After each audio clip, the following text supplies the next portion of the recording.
Tonight, on Wide Angle, Salman Ahmed is Pakistan's hottest rock star. But some mullahs teach that music is sinful. I don't know much about music, only that my teachers forbid me to listen to it. And they're trying to ban it. Why do 52 other Muslim countries allow music? Why don't they ban music? Will music survive the mullahs? Next, on Wide Angle. Major funding for Wide Angle has been provided by the William and Flora Hewlett Foundation, the Ford Foundation, the John D. and Catherine T. MacArthur Foundation, and the Jacob Burns Foundation. Additional funding has been provided by Carnegie Corporation of New York and the Miriam and Ira D. Wallach Foundation. Wide Angle has also been made possible by the Corporation for Public Broadcasting and contributions to your PBS station from viewers like you. Thank you.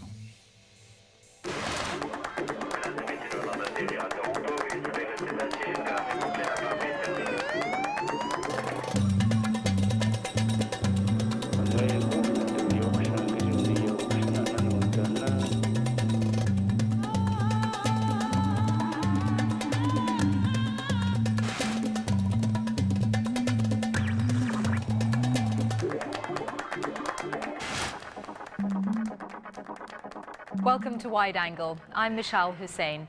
Tonight, a journey into Pakistan and the raging conflict between deeply conservative and more moderate visions of Islam. Producers Angus McQueen and Ruhi Hamid report on the Rockstar, who's taken on the rising power of Pakistan's religious parties. All this in a country of stark contrasts, a key ally in America's war on terror, but also the only Islamic state that has nuclear weapons. Stay tuned after the film, when I'll be back to explore why the conflict within Pakistan matters to the United States.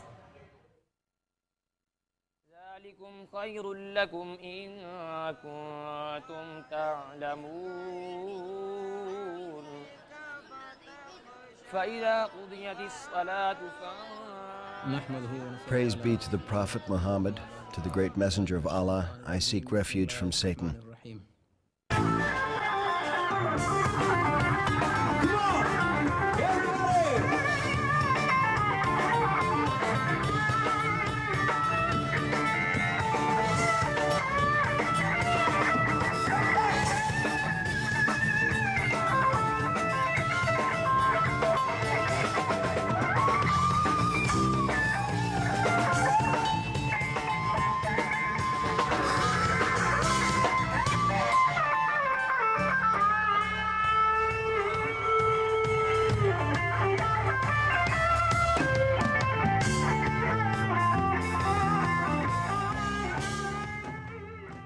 It's not right. There's no place for it in Islam.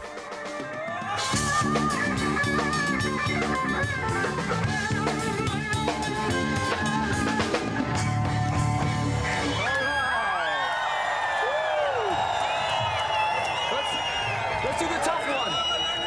Girls, are you ready to go to New Day? All right, let's go.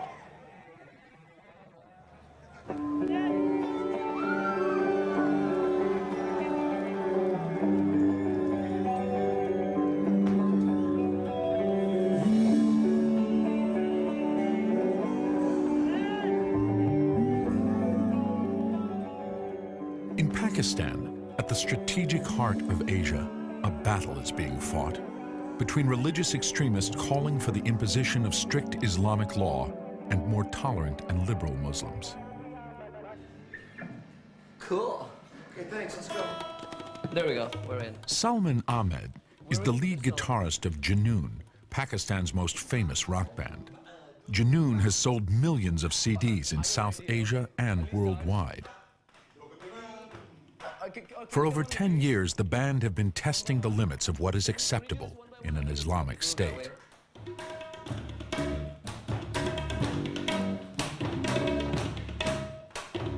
Since 9/11 and the wars in Afghanistan and Iraq, some conservative mullahs have responded by declaring all music un-Islamic. For Salman Ahmed, the dispute is a struggle for the future of his country and for his identity as a Muslim. If I didn't have this faith as a foundation of my being, I wouldn't be able to ask the questions that I do from the mullahs or from anyone, you know? It gives me the swagger and confidence to try and forge a modern Pakistani identity.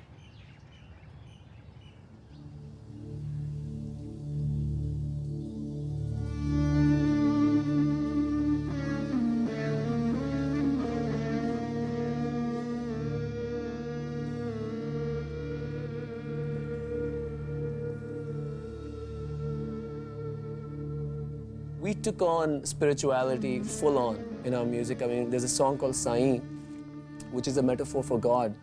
You know, I said, you know, why can't spirituality be expressed in a pop song? And when we did that, we got massive opposition saying, you know, how could you belittle the concept of God by using it, you know, in this sort of Western style, you know? And to understand that, you have to understand Pakistan and Islam. You know, it's very faith-centric. Everything that happens to you, it's a sign from God.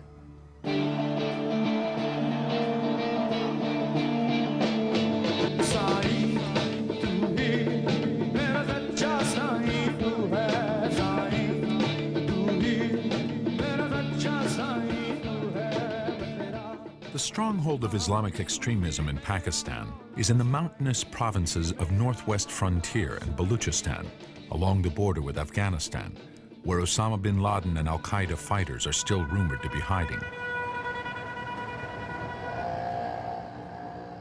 Peshawar, the provincial capital, was inflamed by the US-led war with the Taliban.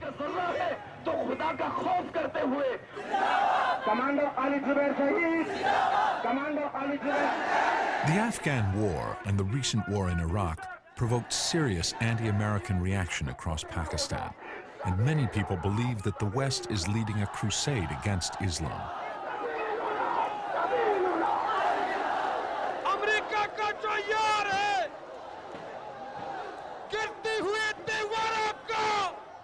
Islamic political parties played on that anti-Western feeling, and in recent general elections, their representation in the National Assembly increased tenfold. Pakistan's national government had supported the US against the Taliban and paid the price at the polls. In Peshawar, for the first time, a coalition of Islamic parties, the MMA, took over the regional government. The founding idea of Pakistan was to create an Islamic country under Allah's rule. Everything, from the courts to individual life, was to be lived according to the traditions of the Prophet Muhammad, peace be unto him.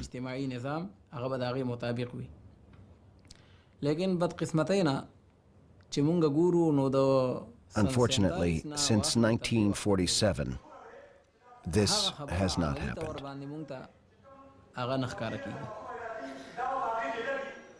Mullah Hafiz Ali is a key figure in the Islamic coalition.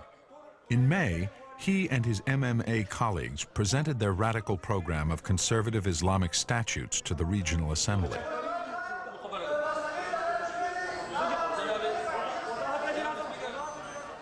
This country's honor and reputation is in our hands. We must take responsibility for the future of this nation. God has given us this responsibility. The new